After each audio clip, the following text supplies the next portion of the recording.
If there's one thing that anyone who has ever voted or even just put on their television can agree on, it's that the U.S. Congress is very, very partisan.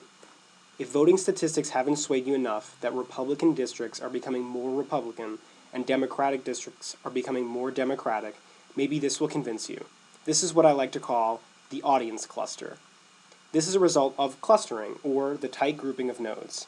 According to Nate Silver's 538 blog, this clustering has grown stronger and stronger in the past 20 years, as the number of swing states has been reduced by nearly 70%.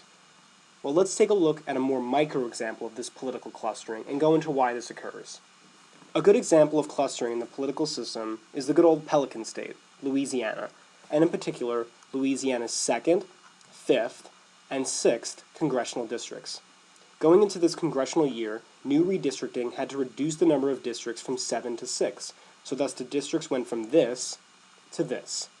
The 2nd congressional district includes Baton Rouge, the capital, and New Orleans, and the 5th and 6th basically are just whatever surrounds it, city versus rural at its finest.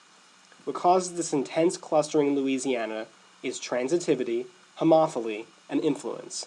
That is, transitivity causes triangles and node patterns to close, such that Democrats who spend time with other Democrats will become more connected, thus more separated from Republicans. Homophily means that Democrats flock with Democrats and vice versa.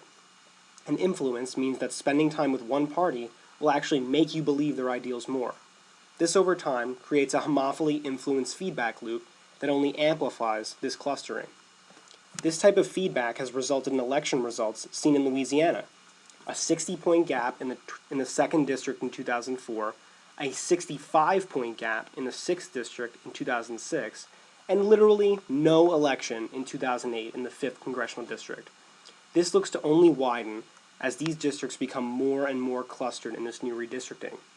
The only election where there's a 100-point lead is for this man.